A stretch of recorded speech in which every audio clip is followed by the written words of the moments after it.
তাহলে চলো শুরু করি আজকের আমাদের মস্তিষ্কের পার্ট শেষের পরে আজকে হচ্ছে নিউরনের পার্ট। ঠিক আছে, এদিকে দেখো, আমরা এই যে আমাদের স্নায়ুতন্ত্রকে, এই যে দেখো আমাদের স্নায়ুতন্ত্র, এই স্নায়ুতন্ত্রকে দুইটা জিনিস দিয়ে তৈরি করা হয়। একটা হচ্ছে নিউরন আর একটা হচ্ছে নিউরোগ্লিয়া। এই দুইটা জিনিস দিয়ে মূলত স্নায়ুতন্ত্র তৈরি করা হয়। ঠিক আছে, তো এই নিউরন আমরা মোটামুটি ক্লাস 7-8-এ দেখছিলাম। 7-8-এ নিউরনের আমরা একটা গঠন পড়ছিলাম। তো নিউরন মূলত মস্তিষ্কের গঠন ও কার্যকারী একক, মানে আমাদের মস্তিষ্ক বলো, আমাদের মেরুরজ্জ বলো, আমাদের স্নায়ুতন্ত্র বলো, সব কিছুই কি দিয়ে তৈরি? নিউরন দিয়ে তৈরি। আর নিউরোগ্লিয়া, এই ওয়ার্ডটা হয়তো আমাদের জন্য নতুন, এটা আমরা আগে দেখি নাই। নিউরোগ্লিয়া মূলত কি? রক্ত পুষ্টি সঞ্চালনের মাধ্যমে নিউরনকে সাহায্য করে। মানে নিউরনের কাছে রক্ত পৌঁছানোর কাজ হোক বা নিউরনের কাছে পুষ্টি উপাদান পৌঁছানোর কাজ হোক, এই সবগুলো কাজ কে করে থাকবে? নিউরোগ্লিয়া করবে।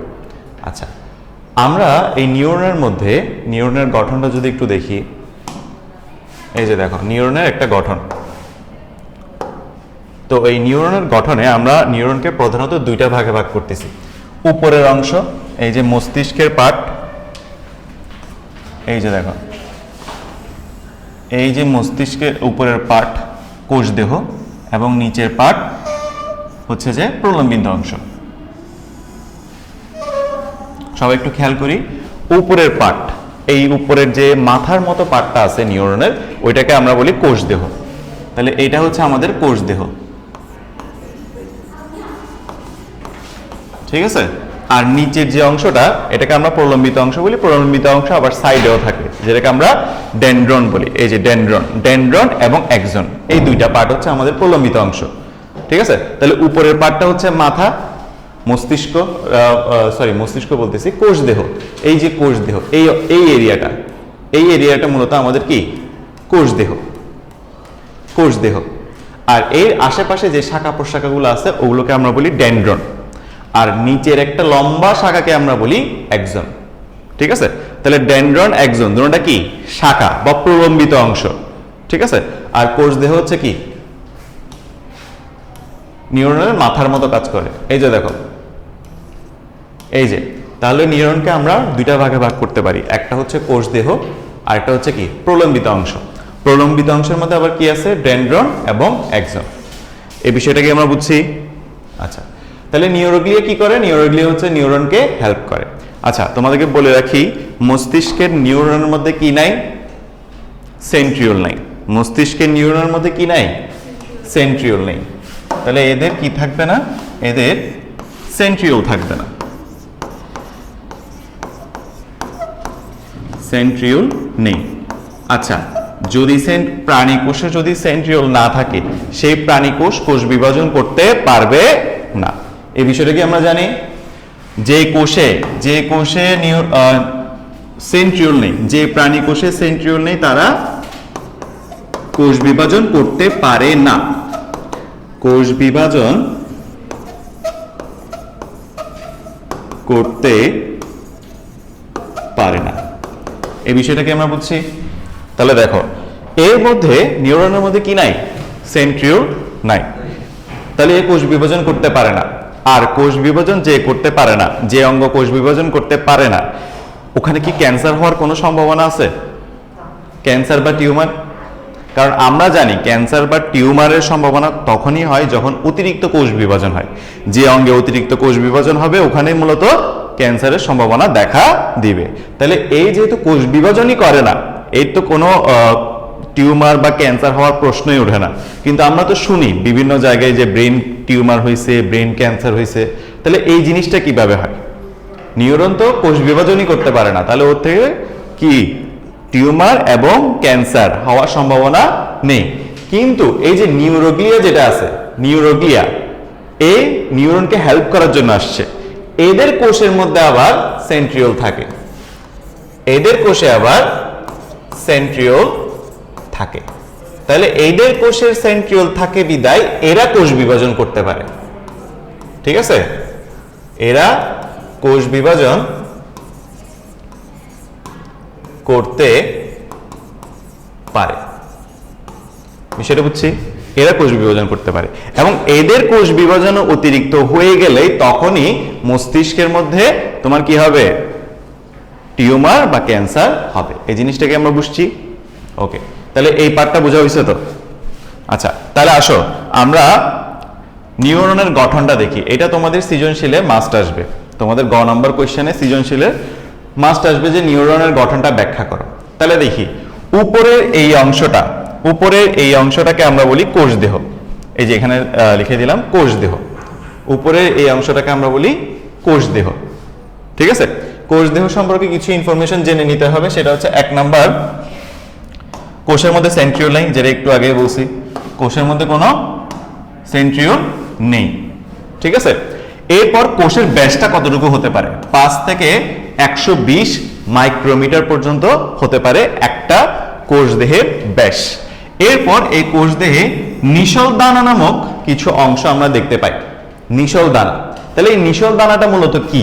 নিশল দানাটা মূলত অমসৃণ এন্ডোপ্লাজমিক রেটিকুলাম এবং রাইবোজোমের সমন্বয়ে তৈরিকৃত কিছু দানাদার অংশ। ঠিক আছে, কি বললাম?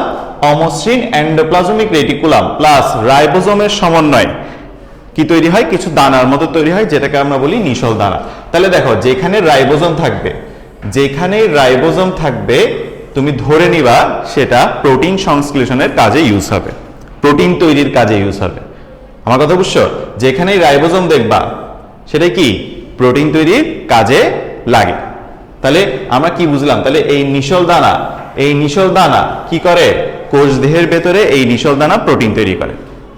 বিষয়টা বুঝছি? কোষ দেহের ভিতরে নিশল দানা প্রোটিন তৈরি করে যেখানেই দেখবা। আচ্ছা, ভালো কথা, এই যে অমসৃণ বলতেছি, অমসৃণ এন্ডোপ্লাজমিক রেটিকুলাম বলতেছি, এই অমসৃণ হওয়ার পেছনে কারণটা কি সেটা কি তোমরা জানো?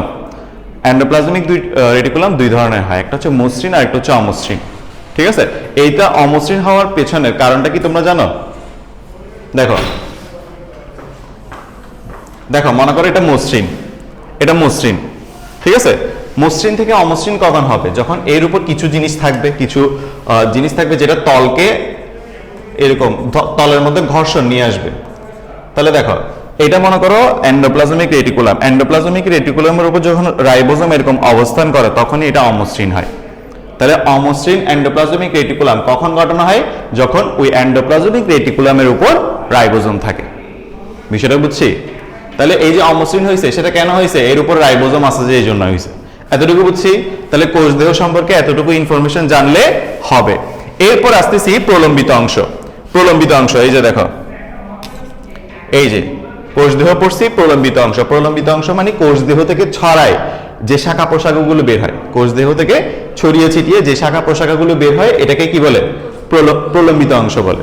এই প্রলম্বিত অংশ দুই ধরনের, একটা হচ্ছে ডেনড্রন আর একটা হচ্ছে কি অ্যাক্সন। তাহলে দেখো, ডেনড্রন হচ্ছে কি?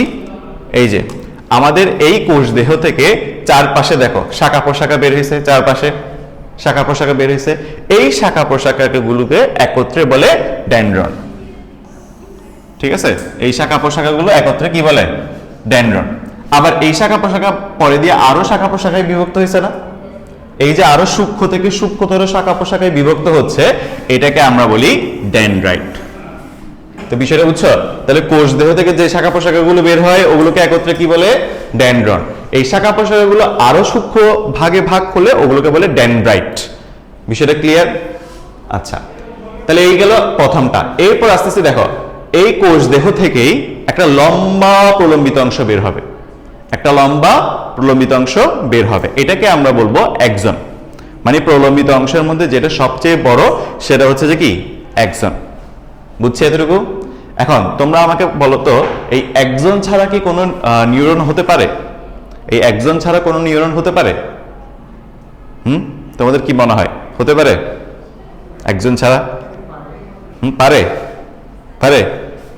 আচ্ছা, দেখি আমরা পারে কিনা সেটা একটু দেখি, যেহেতু একটা কোয়েশ্চেন আমরা বের করছি, পারে কিনা দেখি। দেখো, অ্যাক্সনের উপর ভিত্তি করে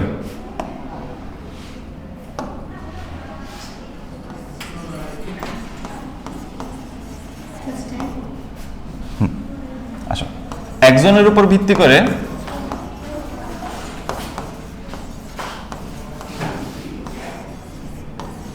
উপর ভিত্তি করে নিউরনকে 5টি ভাগে ভাগ করা হয়, 5টি ভাগে ভাগ করা হয়।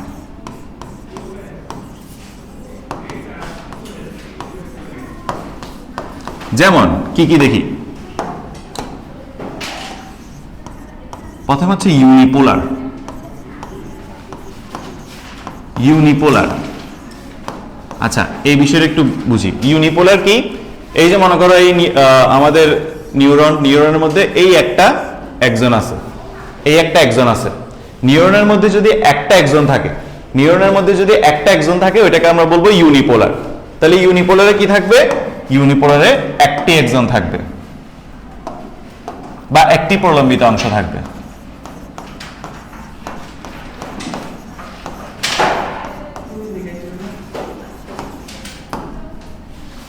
লিখাইছিলাম এটাতে, রেকর্ডেড ক্লাসে আবার লিখেছি। 2 নাম্বার আসতেছে বাইপোলার।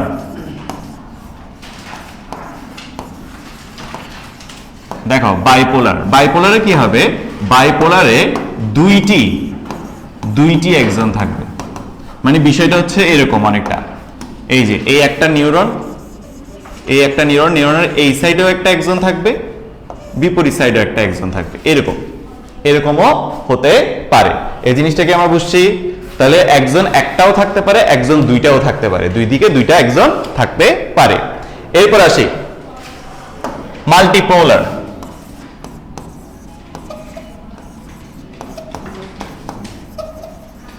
মাল্টিপোলার এই ক্ষেত্রে অনেক একজন থাকতে পারে, অনেক একজন থাকতে পারে। দেখো তাহলে এরকমও হতে পারে, এই যে নিউরনের কোষ দেহ, এদিকে একটা একজন, এদিকে একজন, এদিকে একজন, এদিকে একজন, এরকমও থাকতে পারে। বিষয়টা বুঝছি? ওকে, এরপর আসতেছে অ্যাপোলার। অ্যাপোলার,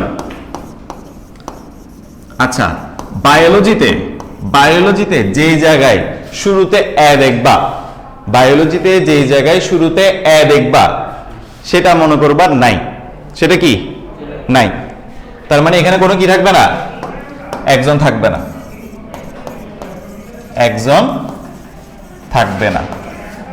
এই বিষয়টা কি বুঝছি? তার মানে শুধু উপরে কি থাকবে? শুধু কোষ দেহটা থাকবে, শুধু কোষ দেহটা থাকবে, আর কিছু নাই। ওখানে একজন বলতে কিছু নাই। আছে, আরেকটা আছে। তাহলে এই বিষয়টা কি বুঝছি? তাহলে শুধু একজন ছাড়াও কিন্তু কোষ দেহ দিয়ে এবং ডেনড্রন দিয়ে কি হতে পারে?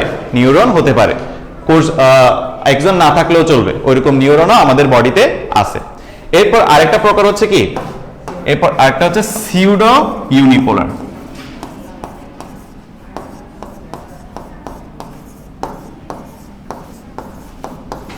সিউডো ইউনিপোলার, আচ্ছা তাহলে একটু আগে বললাম যে বায়োলজিতে দেখলে সেটা মনে করবা নাই, সেটা মনে করবা কি নাই। আর সিউডো দেখলে, সিউডো মানে হচ্ছে মিথ্যা মিথ্যা। যেখানে সিউডো দেখবা, সিউডো মানে মিথ্যা মিথ্যা, মানে ওর থেকে নাই, ও প্রেডিক্ট করতেছে ওর থেকে এরকম একটা জিনিস আছে। ঠিক আছে? সিউডো মানে কি? মিথ্যা মিথ্যা, নাই কিন্তু প্রেডিক্ট করতেছে যে ও আছে, মানে এমন ভান করতেছে যে ওর থেকে আছে, এরকম একটা বিষয় আর কি। আচ্ছা এই বিষয়টা একটু বুঝো। এই যে দেখো এখানে হচ্ছে কোষ দেহ, এই কোষ দেহের ভিতরে মনে করো ওর থেকে এইদিকে একটা একজন আছে, এদিকে একটা একজন আছে, দুইটা একজন আছে। কিন্তু এই দুইটা একজন কিছু দূর গিয়ে একই সাথে একই পথ দিয়ে যাচ্ছে এইভাবে। ঠিক আছে? এখন দূরের থেকে দেখলে এটাকে একটা একজনওয়ালা নিউরন মনে হলেও কিন্তু এখানে একজন আছে কয়টা? দুইটা মিলে এক হয়ে যাচ্ছে আর কি।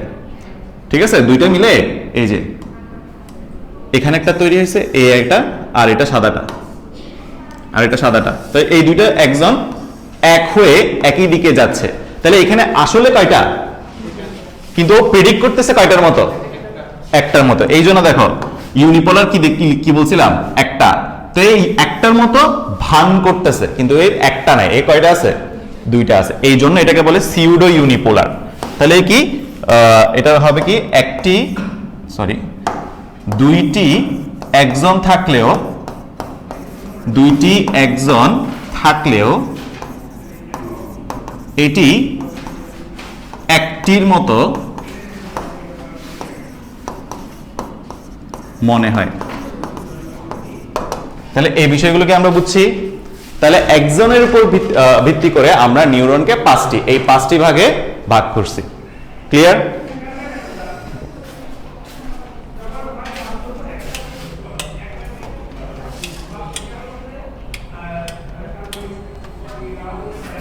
আচ্ছা, আমরা গঠনটা একটু শেষ করি। তোমরা কি লিখবা? লিখে ফেলো। আচ্ছা, যাদের দরকার আছে লিখে ফেলো। এরপরে আসি, আমরা গঠনটার ব্যাখ্যাটা শেষ করি। তাহলে এতটুকু বুঝছি। তাহলে একজনের উপর ভিত্তি করে আমরা নিউরনকে পাঁচটি ভাগে ভাগ করলাম। এরপর আসতেছে একজনের উপর একটা আবরণ আছে, যেটাকে এক্সিলেমা বলে। এক্সিলেমা বলে, এটা হচ্ছে কি একজনের উপর একটা আবরণ। এই যে আমরা ব্লু কালারের একটা দাগ দিছি, এটা হচ্ছে একজনের আবরণ, শুধুমাত্র একজনের মধ্যেই আছে। কথা বুঝছি? এরপর এখানে একটা রেড কালারের আমরা মার্ক করছি। এই রেড কালারের মার্ক হচ্ছে কি নিউরোলেমা। এই নিউরোলেমা মূলত কি নিউরনের আবরণ। তাহলে একজনের আবরণ এক্সিলেমা, আর নিউরনের আবরণ নিউরোলেমা। বিষয়টা কি বুঝছি? আচ্ছা, এরপর এখানে একটা জিনিস মিসিং। কি মিসিং বলো তো? কি মিসিং আছে? হ্যাঁ, র্যানভিয়ার পর্ব আসার জন্য আরেকটা জিনিস আসতে হবে তো, মায়োলিন সিথ। মায়োলিন সিথ এটা আমি আঁকি নাই। এটা আঁকি নাই কেন?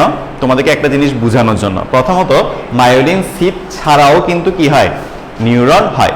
এমন না যে মায়োলিন সিথটা থাকাই লাগবে। মায়োলিন সিথ থাকাই লাগবে ওইরকম কোনো কথা নাই। একটু আগে আমরা কি পড়তেছিলাম? এই যে দেখো, এই যে আমরা বলছিলাম কি, এই যে নিউরন, আরেকটা আছে নিউরোগ্লিয়া। নিউরোগ্লিয়া, এই নিউরোগ্লিয়া কি করে? এই নিউরোগ্লিয়া মূলত কাকে হেল্প করে? নিউরনকে হেল্প করে। এই নিউরোলেমা পরে নিউরনের কাছে এসে এখানে ইনজেক্ট করবে। কি ইনজেক্ট করবে? আচ্ছা, এখানে একটু দেখাই। এই যে এই কালে দিয়ে দেখে, এখানে এসে এ ইনজেক্ট করবে। এখানে কিছু প্রোটিন এবং ফ্যাট ঢুকাবে। হ্যাঁ, না নিউরোগ্লিয়া। এই যে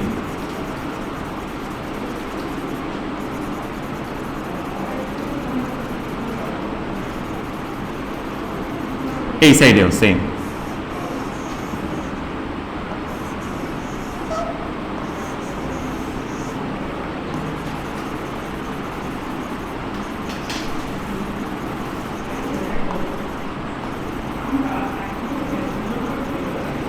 এই যে দেখো, এই জিনিসগুলো সে ইনজেক্ট করে দিল।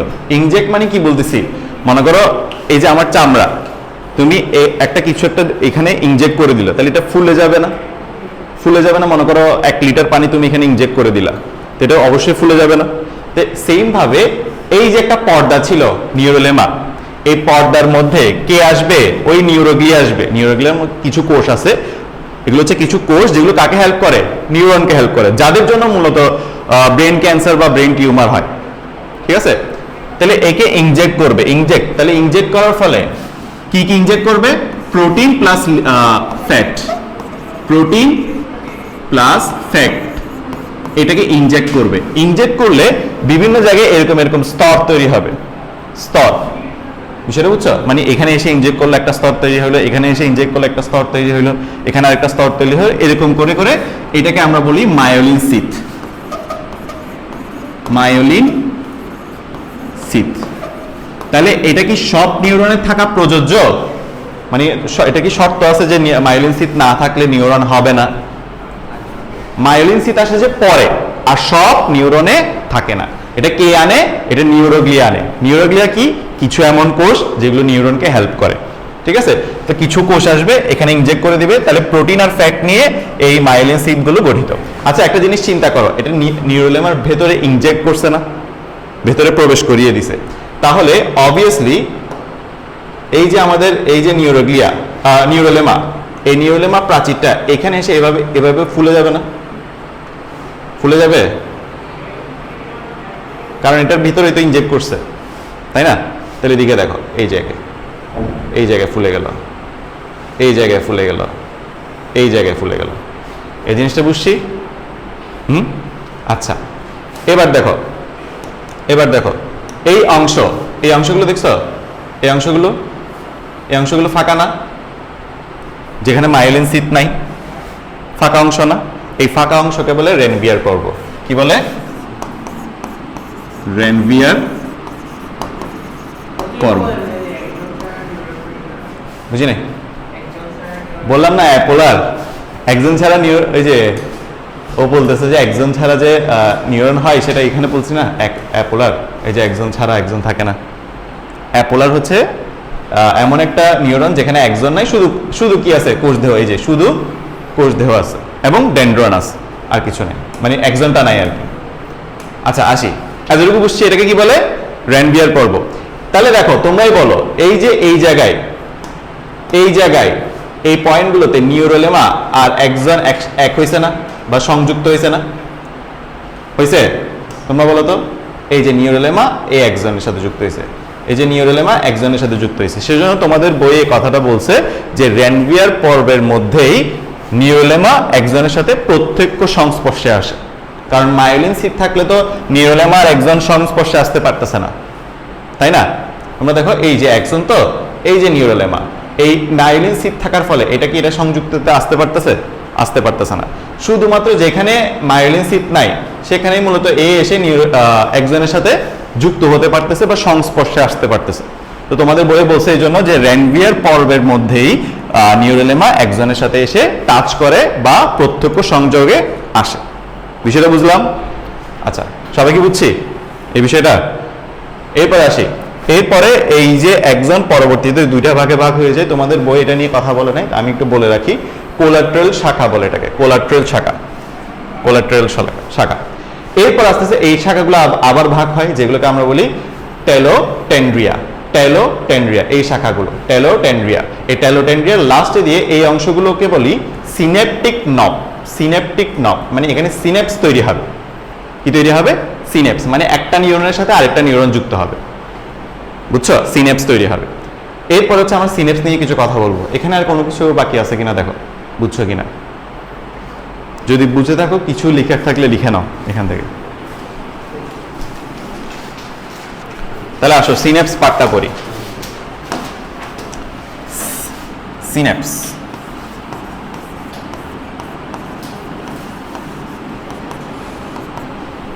আচ্ছা সিনেপস বিষয়টা কি? দেখো সিনেপস বিষয়টা হচ্ছে যে ফাঁকা সংযোগ অংশে, যে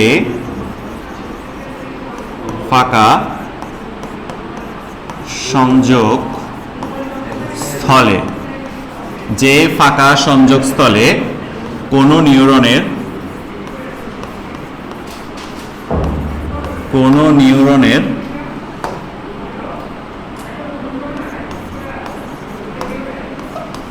টার্মিনাল প্রান্তের সাথে অন্য নিউরনের বা অপর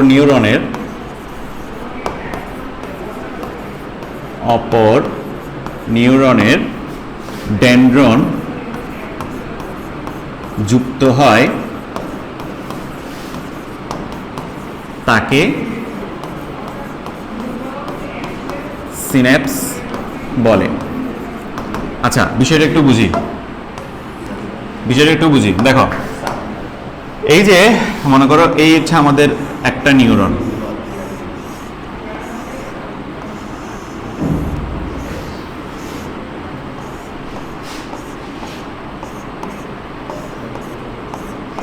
এই হচ্ছে আমাদের একটা নিউরন, ঠিক আছে? সবাই একটু দিকে তাকায়, আমি লেখার সময় দিব। এই দেখো এই একটা নিউরন, এই নিউরনের সাথে মনে করো আরেকটা নিউরন যুক্ত হচ্ছে। এই যে এখানে আরেকটা নিউরন, এটা ডেনড্রনের। আচ্ছা একটু আগে বলছিলাম না এখানে একটা সিনেপটিক নব থাকে, একটা বৃত্তের মতো সিনেপটিক নব। এখানে এসে এই সিনেপটিক নবের সাথে এই একজনটা এভাবে পেয়ালার মতো একটা স্ট্রাকচার গঠন করবে, ঠিক আছে? পেয়ালার মতো একটা স্ট্রাকচার গঠন করবে। আচ্ছা এদিকে বোঝা যাচ্ছে না ভালো করে, দাঁড়াও আমি একটু কালারটা। এই জায়গায় এসে এর এই যে ডেনড্রনের শাখার সাথে এটা এভাবে একটা পেয়ালার মতো স্ট্রাকচার গঠন করবে, ঠিক আছে, পেয়ালার মতো একটা স্ট্রাকচার গঠন করবে। মানে বিষয়টা হচ্ছে অনেকটা এরকম, এই তো এই হচ্ছে সিন্যাপটিক নব, এই জায়গায় এটা পেয়ালার মতো এরকম একটা স্ট্রাকচার গঠন করবে। মানে আমি এইটাকে এখানে জুম করে রাখতেছি, বিষয়টা বুঝছো? তাহলে এইভাবে এরা কিন্তু একেবারে কানেক্টেড না, একদম কানেক্টেড না, ঠিক আছে? এদের মাঝখানে গ্যাপ আছে, এদের মাঝখানে গ্যাপ আছে। এই যে এই জন্য লিখলাম যে ফাঁকা সংযোগস্থলে, এই যে ফাঁকা সংযোগস্থলে কোন নিউরনের টার্মিনাল, এই যে একটা নিউরনের টার্মিনাল প্রান্ত মানে যেখানে শেষ হচ্ছে টার্মিনাল প্রান্ত সাথে অপর নিউরনের ডেনড্রন, এই যে অপর নিউরনের ডেনড্রন যুক্ত হয়, এটাকেই আমরা বলি সিন্যাপস। মানে এই অঞ্চলটা, এই এরিয়াটাকে আমরা বলতেছি কি সিন্যাপস।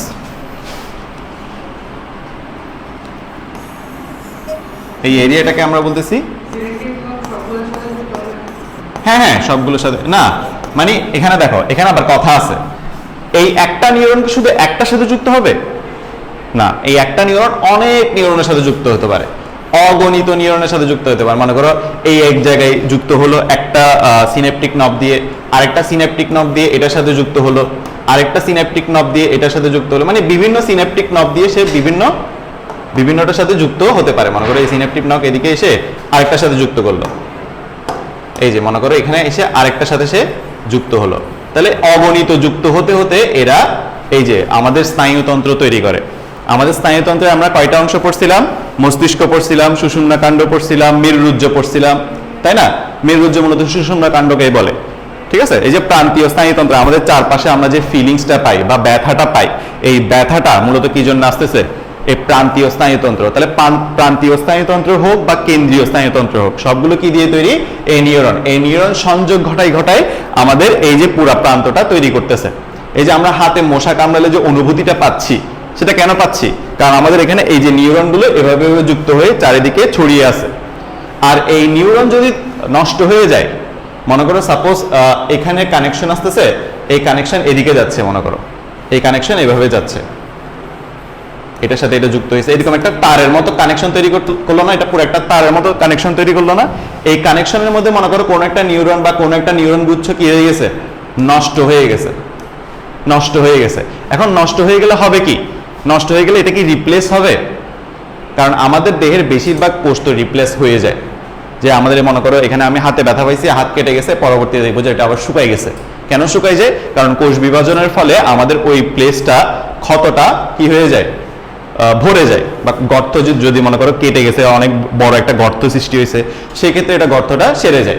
কিন্তু এই তো কোষ বিভাজন করতে পারে না। স্নায়ু কোষ কি কোষ বিভাজন করতে পারে? কেন পারে না? কারণ থেকে সেন্ট্রিওল নাই। কি নাই? সেন্ট্রিওল নাই। তাহলে সেন্ট্রিওল না থাকার ফলে সে কি করতে পারে না? কোষ বিভাজন করতে পারে না। তো এই মনে করো এই একটা তার, এই তারের মধ্যে এই একটা নিউরন নষ্ট হয়ে গেছে, এটা কি রিপ্লেস হবে? রিপ্লেস হবে না।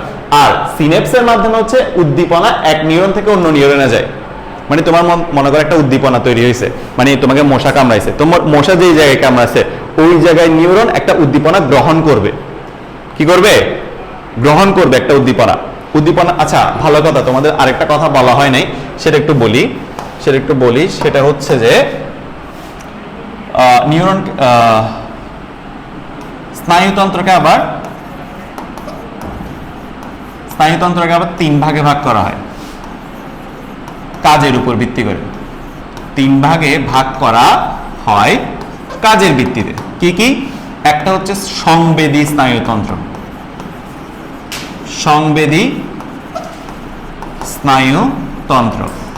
2 নম্বর হচ্ছে আজ্ঞাবাহী স্নায়ুতন্ত্র, আজ্ঞাবাহী স্নায়ুতন্ত্র। 3 নম্বর হচ্ছে মিশ্র স্নায়ুতন্ত্র। আচ্ছা এই বিষয়টা কেন বললাম? কিছু স্নায়ু আছে যেগুলো শুধু উদ্দীপনা গ্রহণ করবে, এই যে মনে করো তোমার গরম ডেক্সির মধ্যে তুমি হাত দিছো, সাথে সাথে তোমার গরম একটা অনুভূতি হয়েছে। মশা কামড়াইছে, তুমি একটা অনুভূতি পাইছো। আবার আমাদের ফেমাস অনুভূতি, তোমরা ওই যে পায়ের ছোট আঙ্গুল আছে না, পায়ের ছোট আঙ্গুল কোন একটা কোনায় লেগে ব্যথা পাইছো? হ্যাঁ, এটার মতো বিচ্ছিরি অবস্থা আর হয়েছে কখনো? আচ্ছা, তাহলে এই যে আমরা ব্যথাটা পাই, এই ব্যথাটার যে উদ্দীপনা, এই উদ্দীপনাকে গ্রহণ করে সংবেদী হচ্ছে ব্যথাটা গ্রহণ করবে, আর এটা এরপরে মস্তিষ্কে নিয়ে যাবে। কোথায় নিয়ে যাবে? মস্তিষ্কে নিয়ে যাবে, ঠিক আছে? মস্তিষ্কে তারপর তোমাকে ফিল করাবে যে কি, যে তুমি ব্যথা পাইছো। তুমি ব্যথা পাইছো, এটা কে ফিল করাবে? মস্তিষ্ক ফিল করাবে যে তুমি ব্যথা পাইছো। এরপর ওই ব্যথা অনুযায়ী তোমার কি করতে হবে? মনে করো মশা কামড়াইছে, মশা কামড়াইছে, এই মশাকে তোমাকে মারতে হবে অথবা কি করতে হবে? সরাই ফেলতে হবে হাত, অথবা তুমি গরম গরম ডেক্সির মধ্যে কি দিছো? হাত দিছো, হাত দিছো, তো এই হাতটা সরাই ফেলতে হবে না, নাকি আরেকটা হাত দিতে হবে? হ্যাঁ, পুরো ঢেলে দিতে হবে। তো ওইটাকে সরাই ফেলতে হবে, ঠিক আছে?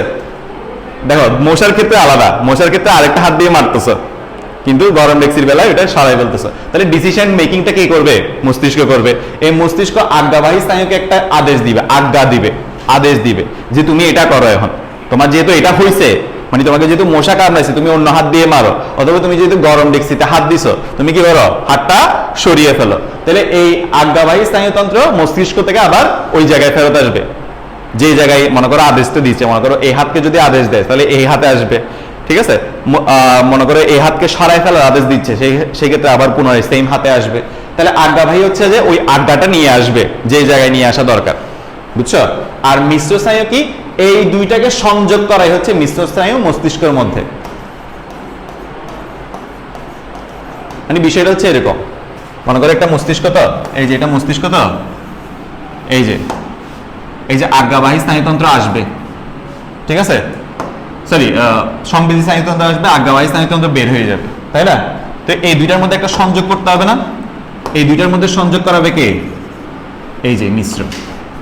বিষয়টা বুঝছো? হ্যাঁ, তাহলে আজ্ঞাবাহী স্নায়ুতন্ত্র নিয়ে আসবে, সরি সংবেদী নিয়ে আসবে, আজ্ঞাবাহী নিয়ে যাবে, সংবেদী নিয়ে আসবে, আজ্ঞাবাহী নিয়ে যাবে। তা তাদের মধ্যে একটা সংযোগ করাতে হবে না? কারণ আমরা জানি যে এটা সব সময় একটা তারের মতো কাজ করে, তো একটা সংযোগ করাইতে হবে। কারণ আমরা জানি যে তারের মধ্যে যদি সংযোগ না করা হয়, সেটা কি কানেকশন দিবে? দিবে না। তাহলে এই কানেকশনটা কে করাবে? মিশ্র স্নায়ুতন্ত্র। সেটা বুঝছি। আচ্ছা, এইসব বলার কারণ হচ্ছে এই যে আমি একটা কথা বলছিলাম যে মনে করো তোমার এখানে উদ্দীপনা, এই উদ্দীপনাটা বহন করে নিয়ে যাবে। এখন কোনো কারণে যদি এইটা নষ্ট হয়ে গেছে, একটা নষ্ট হয়ে গেছে, সেই ক্ষেত্রে এই কানেকশনটা আর এই কানেকশনটা কি এক হবে? হবে না। তাদের মাঝখানে একজন কি হয়ে গেল? নষ্ট হয়ে গেল। তো মনে করো তোমার হাতের আঙ্গুলে এটা ঘটছে, তোমার না, XYZ যে কারো হয়েছে, এই হাতের আঙ্গুলে যে স্নায়ুটা আছে সেটা একটা মাঝখানে স্নায়ুতন্ত্র নষ্ট হয়ে গেছে। তাহলে হবে কি, যেই জায়গায় নষ্ট হয়ে গেছে, মনে করো এই পয়েন্টটা নষ্ট হয়ে গেছে, সেই ক্ষেত্রে এই পয়েন্ট থেকে পরবর্তীতে তোমার আর ফিলিংস থাকবে না। এই অংশে আর ফিলিংস থাকবে না। হবে কি, এই অংশের উপর তুমি যদি রেলও চালাই দাও, তাও কোনো ফিলিংস আসবে না, কোনো ব্যথা হবে না। তুমি এই আঙ্গুল দিয়ে আবার কিছু করতেও পারবে না, কারণ তোমাদের মস্তিষ্কে যে আজ্ঞাটা, এই যে আজ্ঞাটা, মানে তুমি যে আঙ্গুলা, মনে করো আমি আঙ্গুল এখন এরকম করতেছি, তাহলে মস্তিষ্ক অবশ্যই আমাকে একটা সিগন্যাল দিচ্ছে না এরকম করার জন্য। বুঝিনি? হ্যাঁ, হ্যাঁ, অ্যানেস্থেশিয়া মারলে সেন্সটা একটু হয়ে যায় আর কি, মানে তুমি ফিল করতে পারো না এটা। হ্যাঁ, ভালো কথা। ওই অ্যানেস্থেশিয়া মারলে ওইটা একটু মানে কাজ চলতে থাকে, নষ্ট হয় না, স্নায়ুতন্ত্র নষ্ট হয় না, বাট ওইটার কাজকে একটু মন্তর করে দেয়, মানে কমাই দেয়, গতিটাকে কমাই দেয় আর কি। যাই হোক, এখানে দেখো, তাহলে এই জায়গায় যদি নষ্ট হয়ে যায়, এটা দিয়ে আমি কাজও করতে পারবো না, কারণ এখানে কোনো সিগন্যাল আসবে না, আর এটা দিয়ে কোনো ফিলিংসও পাবো না, কারণ এখান থেকে সিগন্যাল যাবেও না, সিগন্যাল আসবেও না, সিগন্যাল যাবেও না। ওই জন্য এটা অবশ, এটা এরকম থাকবে সারা জীবনে, যে অবস্থায় আছে ওই অবস্থায়। প্যারালাইসিস রোগী দেখো না, মনে করো হাত প্যারালাইজড হয়ে গেছে, পা প্যারালাইজড হয়ে গেছে, উঠতে পারে না, দাঁড়াতে পারে না, এরকম একটা অবস্থা। তাহলে এই বিষয়টা বুঝছি। এই বিষয় সবগুলো কোথেকে আসতেছে? সিনেপস থেকে আসতেছে, ঠিক আছে? মানে টপিক থেকে অন্য টপিকে চলে যাচ্ছি। আচ্ছা, এখানে একটা তরল থাকে, নিউরো হিউমার। এই জায়গায় গ্যাপ থাকে, মানে এই জায়গায় কিছু তরল থাকে, এই জায়গায় কিছু তরল থাকে, নিউরো হিউমার। নিউরো হিউমার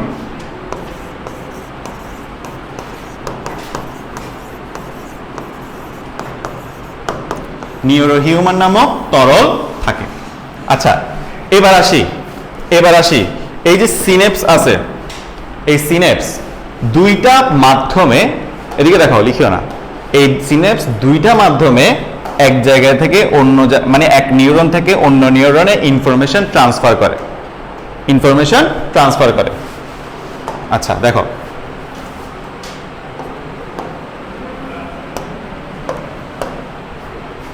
আরেকটু ছোট করে দিই।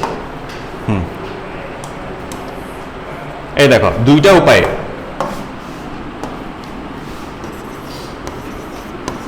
দুইটি পদ্ধতি বা উপায়ে পদ্ধতিতে সিন্যাপস এর মাধ্যমে উদ্দীপনা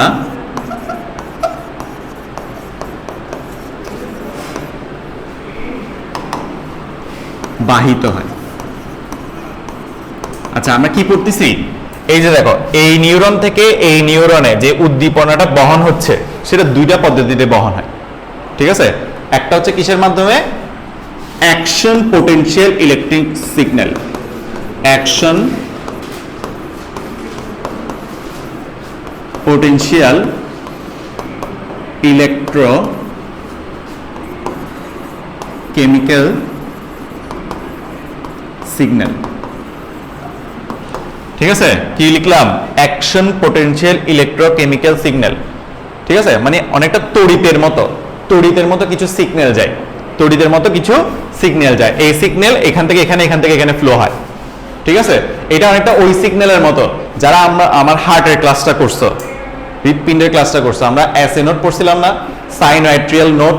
এই সাইনোয়াট্রিয়াল নোডও কি করতো? একটা অ্যাকশন পোটেনশিয়াল ইলেকট্রো সিগন্যাল তৈরি করতো। মানে এই সিগন্যাল তৈরি হয়, এই সিগন্যালগুলো মূলত কি করে? মানে একটা নিউরন থেকে অন্য নিউরনে ট্রান্সফার করে। এখন তোমাদের প্রশ্ন আসবে যে স্যার, আমাদের বডিতে ইলেকট্রন আসলো কোত্থেকে? আমাদেরকে কি কারেন্টের শক দিছে? ওইরকম কিছু মাথায় প্রশ্ন আসতেছে না? যে আমি বললাম যে এটা ইলেকট্রনের মাধ্যমে, মানে ইলেকট্রন ফ্লো হয়, এক জায়গা থেকে এক জায়গায় ইলেকট্রন ফ্লো হয়। Electron action potential electrochemical signal. তাহলে ইলেকট্রোকেমিক্যাল সিগন্যাল মানে এখানে ইলেকট্রন আছে, তো এই ইলেকট্রনটা আসলো কোথা থেকে? প্রশ্ন আসতেছে না? আসতেছে? আচ্ছা দেখো, প্রশ্ন না আসলেও আমার উত্তর দেওয়াটা জরুরি। সেটা হচ্ছে, দেখো, সোডিয়াম পটাশিয়াম আমাদের খাবারের মধ্যে কি আছে? হ্যাঁ, এগুলো ধাতু না? এগুলোর মধ্যে থেকে ইলেকট্রনটা ফ্লো হয়। ঠিক আছে, এই সোডিয়াম পটাশিয়াম এগুলো হচ্ছে যে এখানে এই যে অ্যাকশন পোটেনশিয়াল ইলেকট্রোকেমিক্যাল সিগন্যাল তৈরিতে হেল্প করে। ঠিক আছে, না খেলে এই যে হবে না। তোমরা যে শুধু লবণ খাচ্ছ, শুধু লবণ থেকে আসতেছে তা না, বিভিন্ন খাদ্য উপাদান থেকেও কিন্তু এই সোডিয়াম পটাশিয়াম এই আয়নগুলো আসতেছে, এই ধাতুগুলো আসতেছে। আচ্ছা, এবার আসতেছে আরেকটা পদ্ধতি কি? আরেকটা হচ্ছে নিউরো